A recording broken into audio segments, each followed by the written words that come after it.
자, 독서 시간입니다. 11차 시가 됐네요. 1차 시부터 10차 시까지는 우리가 초예측이라는 책을 같이 읽었습니다. 총 8명의 사상가를 이제 인터뷰한 내용이었고요. 이것을 다양성과 지속 가능성 입장에서 읽었었죠. 오늘 11차 시부터는 이제 새로운 책, 사피엔스라는 책을 같이 읽어보도록 하겠습니다. 오늘은 1장, 별로 중요치 않은 동물에 대한 이야기인데, 역시 다양성과 지속 가능성 입장에서 비판적이고 창의적으로 읽어보도록 하겠습니다. 자, 새롭게 제가 선정한 책은 사피엔스입니다. 이 책은 너무나 유명해서 웬만한 사람들은 다 알고 있을 텐데요. 이 책을 이제 많이 구매를 했습니다. 베스트셀러죠. 그래서 집에 다 책장에 꽂혀 있을 텐데 이 책을 완독한 사람이 많지는 않을 거예요. 왜냐하면 약간 어렵기도 하고요. 이게 약간 베개 사이즈의 크기이기 때문에 읽다가 이제 지칠 수가 있습니다. 그래서 천천히 이제 읽어 나가야 되는데, 그래서 이제 같이 읽으면 좋겠죠. 그래서 이제 강독을 통해서 강의하면서 읽는 거죠. 예. 이런 강독을 통해서 읽으면 좋겠죠. 그래서 저 개인적으로는 이 책을 한 5번째 읽는 것 같아요. 우리 동북 학생들과 함께, 여러분 선배님들과 함께 늘 강독을 해왔었는데 올해도 같이 읽게 되네요.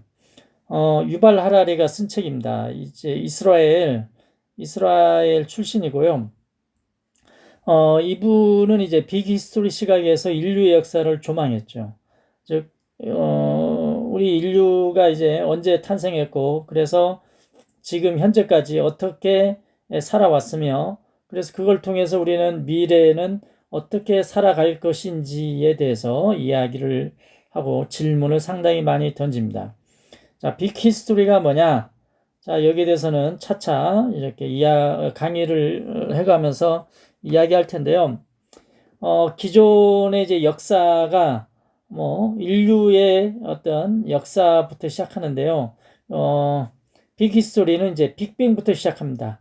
138억 년 전에 우주 탄생, 그때부터 시작해서 우주의 종말까지, 이 모든 전체를 아우르는, 이렇게 융합적으로 아우르는 그런 시각이라고 그냥 간단히 아시면 좋겠어요. 자, 첫 번째 사피엔스 1장 보면 전체 개괄적인 내용을 이제 소개하는데요. 이 책은 인류 역사의 진로를 형성한 세계 혁명에 대해서 소개합니다. 먼저 600만 년 전에 우리 인류가 호모사피엔스과가 이제 침팬지에서 이제 분리되는데, 유발 하라리가 참 책을 읽다 보면 맛깔나게 이제 표현을 합니다. 소설 이런 거 써도 잘 쓸 것 같은데, 자, 600만 년 전의 상황을 돌아가서 얘기하는 거죠. 어느 침팬지 할머니라고 표현하는데, 침팬지 할머니가 있었어요. 이 침팬지 할머니한테 첫째 딸이 있었고, 딸이 둘이 있었는데 첫째 딸이 있었고요. 다음 둘째 딸이 있었습니다. 자, 첫째 딸은 이렇게 잘 자라갖고 진화해서 지금의 침팬지가 됐고요. 둘째 딸은 잘 자라갖고 지금의 호모 사피엔스가 됐습니다. 그래서 우리 호모 사피엔스와 침팬지는 서로 사촌간이죠. 그래서 쫙 이제 진화의 단계를 거슬러 올라가면 공통조상 침팬지 할머니가 있다입니다. 이 나누어지는 이 시기가 바로 600만 년 전이다. 다른 학자에 따르면 700만 년 전, 그렇게 얘기합니다. 유발 하라리는 우리 인류가 이렇게 혁신적인 생활을 하게 된 혁명을 3개를 꼽고 있습니다. 7만 년 전에 있었던 인지혁명을 얘기하고요. Cognitive Revolution 이렇게 얘기합니다. 인류가 세계를 정복할 수 있었던 힘을 얻게 된 그 혁명이다. 보통 우리가 역사책에서 혹은 사회책에는 인지혁명에 대한 얘기는 거의 없습니다. 처음으로 등장하는 거죠, 보통. 우리 역사책에는 농업혁명, 과학혁명 이야기하죠. 농업혁명은 신석기 시대를 얘기하는 거죠. 지금으로부터 12,000년 전에 신석기 혁명이 시작됐던 것. 다음에 500년 전에 과학혁명이 있었던 거, 뭐 갈릴레이 뭐 이런 시대라고 생각하시면 되죠. 여기에 지금 인지혁명, 인지혁명은 우리 인류가 세계를 정복할 수 있었던 힘이 뭐냐? 우리 오늘 강의의 가장 마지막에 나오기도 하는데 바로 언어다. 뭐 이런 얘기를 합니다. 자, 그러면 이 세계의 혁명, 인지혁명, 농업혁명, 과학혁명의 단계를 거쳐서 지금 인공지능 혁명 뭐 이런 단계에서 살아가고 있는 우리 인류의 역사는 어땠는지 자, 1장 같이 읽어보도록 하겠습니다. 자, 1장의 내용 보면 자, 우리 인류가 예전에 여러 종의 인간들이 함께 살았다는 것을 얘기합니다. 우리가 그동안 사회책에서 많이 배웠었죠. 혹은 생명과학 시간에 배우기도 하고요. 오스트랄로피테쿠스 뭐 들어봤죠. 호모 하빌리스, 에렉투스 뭐 이런 사람들 많이 배웠습니다. 네안데르탈인.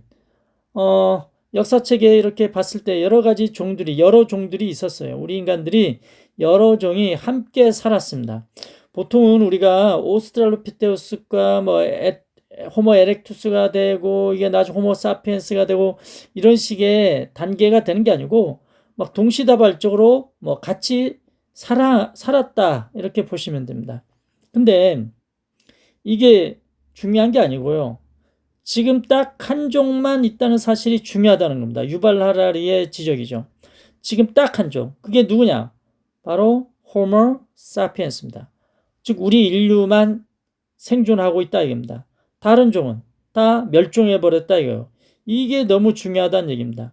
우리가 다양성, 지속 가능성 입장에서 이렇게 해석을 해본다면 다양성이 이제 파괴가 된 거죠. 점점점 우리 호모 사피엔스는 다양성을 파괴하면서 생존해 왔다. 자, 그러면 이제 앞으로 미래에 희망이 있느냐? 뭐 이런 질문을 던지는 겁니다. 우리 인류는 자, 두뇌 크기가 이제 확대가 됐는데 유발 하라리는 이것을 생각의 비용이라고 합니다. 두뇌가 크기가 확대가 되면 생각을 많이 할 수 있게 되는 거죠. 그러려면 이제 뇌가 이제 에너지를 많이 쓰게 될 거잖아요. 그래서 식량 찾기에 많은 시간을 할애할 수밖에 없었다. 뇌가 크니까 뇌를 먹여 살리기 위해서는 많이 찾아서 먹어야 되죠. 다음에 근육에 쓸 에너지를 뉴런에 투입하게 됐다. 그래서 우리가 근육의 힘이 약한 거예요. 침팬지는 뇌가 이렇게 우리 인류보다 호모사피엔스보다 작기 때문에 그다지 뇌에 쓰는 게 없어요. 그래서 대신 뇌에 쓰지 않고 어디에 쓰냐? 근육에 쓰는 거죠. 그래서 침팬지가 우리 호모사피엔스보다 레슬링 하면 훨씬 잘하겠죠. 대신 머리는 우리가 있지만 뉴런은 우리가 더 발달해 있지만 이게 바로 우리 인류가 진화하는 과정에서 있었던 그런 두뇌 크기 확대의 비용입니다. 장단점이라는 거죠. 자, 우리 인류는 이제 직립보행을 하게 되죠. 자, 직립보행을 하게 되다 보니까 우뚝 서 있는 겁니다. 이렇게 엎드려 있는 것보다 이렇게 우뚝 서게 되니까 시야가 이제 확보가 되는 거죠. 그래서 사냥감을 찾기가 쉽고, 그다음에 우리 호모 사피엔스를 공격해왔던 그런 적들이 있겠죠. 뭐 사자라든가 각종 이제 맹수들을 찾기가 쉬워졌다 이겁니다. 다음에 직립보행하게 되니까 앞발, 즉 두 손이 이제 자유로워지는 거죠. 그래서 도구를 사용하게 됐다. 이게 장점이죠. 근데 단점은 이렇게 엎드려 있으면 허리가 안 아픈데 이제 허리가 아프게 되는 거죠. 목이 뻣뻣해지고, 요새 뭐 거북목도 생기고요. 맨날 정형외과 이런데 돈을 많이 벌죠. 왜? 허리가 많이 아프니까 사람들이. 다음에 이제 결정적으로 이게 있어요. 산도가 좁아. 이 여자들이 이렇게 서면 이 골반이 이렇게 딱 조이잖아요. 그래서 산도는 뭐냐면 출산의 그 길이죠. 여러분은 다 엄마 이제 뱃속에서 이렇게 살다가 이렇게 출산하잖아요. 그 출산하는 길을 산도로 합니다. 산도가 좁아져서 출산이 위험해진 거예요. 근데 뇌는 커지고 그래서 출산이 위험해서 출산을 하는 과정에 많이 죽어요. 그래서 아이도 죽고 산모도 죽고 진짜 위험했습니다. 그래서 우리 인류는 어떻게 진화를 선택했냐면 차라리 뇌가 크기 전에 빨리 출산해버리자. 아직 덜 익은 상황 속에서 출산을 하게 되면 생존하잖아요. 그래서 그게 출산해서 나온 다음에 이제 커지는 거죠. 그래서 우리는 그 커지는 과정에서 아이들을 교육시키고 사회화시키는 그런 활동을 하죠. 그래서 그러면서 되게 복잡한 사회 문제들이 발생하게 됩니다. 보통 침팬지나 뭐 소나 뭐 돼지나 이런 애들은 다 익은 다음에 다 자란 다음에 나오는 거죠. 제가 송아지를 낳는 과정을 봤는데 소가 송아지를 이렇게 응애 하면서 낳아요. 근데 이제 한 5분 있다 보니 5분 있으니까 송아지가 벌떡 일어나고 소 주위를 이렇게 한 바퀴 돌더니 바로 젖을 빨더라고요. 이게 바로 동물들의 특성인데 우리 인간은 절대 이러지 못하죠. 최소한 1년은 엄마 아빠 소나기 속에서 잘 커야 되는 거죠.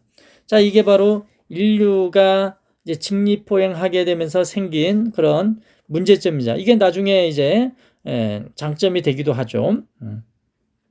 다음에 인간이 이제 불을 사용합니다. 불을 사용하게 되면서 우리 호모사피엔스가 먹이 사슬의 최고 위에 꼭대기에 오르게 된다는 거죠. 아주 급작스럽게 성장했어요.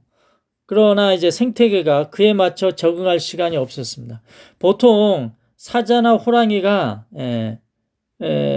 생태계의 먹이사슬의 최고 꼭대기에 오르면 이게 쉽게 바로 이렇게 오르는 게 아니고 진짜 수십만 년, 수백만 년, 수천만 년 이렇게 흐르면서 진화해 온 거죠. 그러니까 사자의 힘이 세지면 세질수록 다른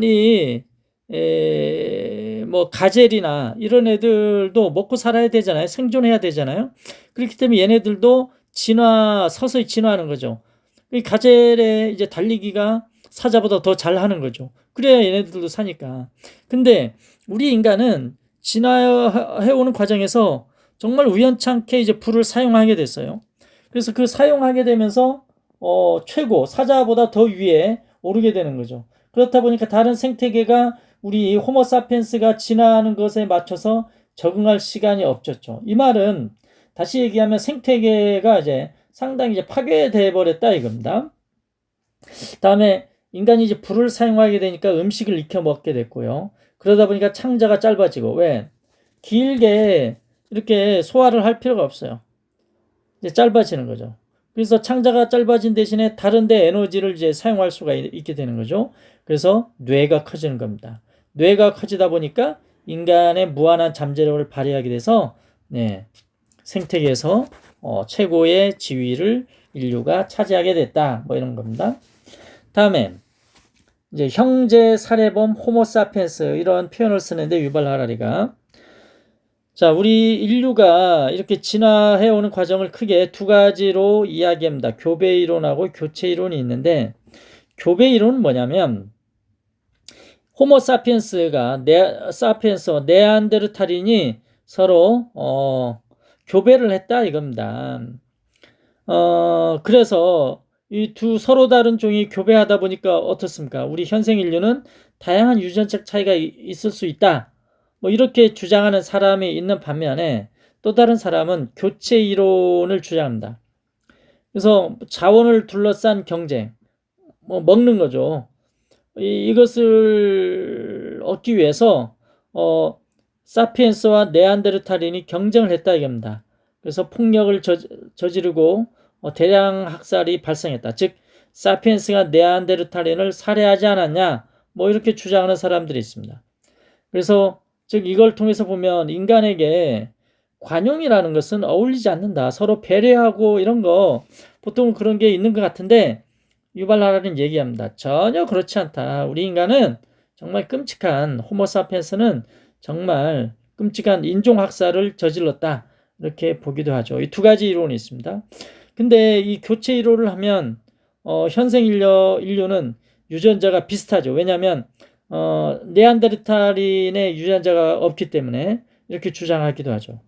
근데 이제 최근에 발달된 유전자 분석에 의하면 우리 인류는 사피엔스는 네안데르탈인의 유전자가 한 3, 4% 같이 있어요. 예. 그 말이 무슨 말이냐면 교배를 했다는 얘기입니다. 근데 교배를 적극적으로 한 건 아니고요. 일부 한 것 같고 어느 정도는 이제 교체 이론, 즉 네안데르탈인을 학살하지 않았나 이렇게 학자들이 보통 봅니다. 그리고 유발 하라는 얘기하죠. 우리 호모사피엔스가 이제 아프리카에서 이렇게 아프리카에서 이렇게 움직이죠. 유럽으로 가고 아시아로 가고 이렇게 아메리카로 이렇게 가는데 새로운 지역에 이제 도착할 때마다 그 해당 지역에 있었던 토착 인류가 전부 멸종했다 이겁니다. 5만 년 전에는 호모 솔로엔시스, 3만 년 전에는 네안데르탈인, 12,000년 전에는 플로레스 제도의 난쟁이들이 다 이제 멸종했다 이겁니다. 이게 앞에서 얘기한 이거와 마찬가지예요. 우리 이제 보면 여러 종의 인간들이 함께 살았다는, 자 여기 보면 살았다는 것보다 지금 딱 한 종만, 즉 호모 사피엔스만 살아있던 사실이 매우 중요하다. 이게 여기 앞에서 얘기하잖아요. 그래서 우리 인류는 그다지 뭐 같이 함께 살겠다라든가 뭐 배려한다라든가 관용을 한다라든가 이런 것들은 찾아볼 수 없다. 이렇게 유발 하라는 얘기합니다. 그리고 이제 마지막 호모사피엔스는 어떻게 해서 성공하게 됐느냐? 그 앞에 인지혁명 얘기했었죠. 언어. 우리 뇌 배선에 어떤 문제가 생겼다. 돌연변이가 생겨서 갑자기 네안데르탈인과 비교할 수 없을 정도로 정교한 언어를 사용할 수 있게 된 것. 이게 바로 네안데르탈인을 이기고 다음 사자나 호랑이 같은 그런 맹수들을 무찌를 수 있는 그런 힘이 있지 않았나라고 유발 하라리는 얘기합니다. 자, 오늘 마지막 이제 유발 하라리가 질문을 던져요. 뭐 어떤 질문을 던지냐면 우리 여러 인간 종들이 공존하는 세계. 지금 그렇지 공존하지 않아요. 지금은 인간종의 유일한 종 호모 사피엔스만 살고 있고요. 나머지 앞에서 얘기했었던 뭐 호모 솔로엔시스, 뭐 네안데르탈인 이런 애들은 다 멸종해 버렸습니다. 즉 우리 인간종들만 살아남았는데 만약에 그러지 않고 우리 호모 사피엔스가 네안데르탈인하고 같이 살고 뭐 호모 솔로엔시스하고도 같이 살고 호모 에렉투스하고도 호모 하빌리스 이런 애들과 같이 살았다면 혹은 지금 살고 있다면 지금은 어떤 문화, 어떤 사회, 어떤 정치 구조가 출현했을까 한번 질문을 던져보는 거예요.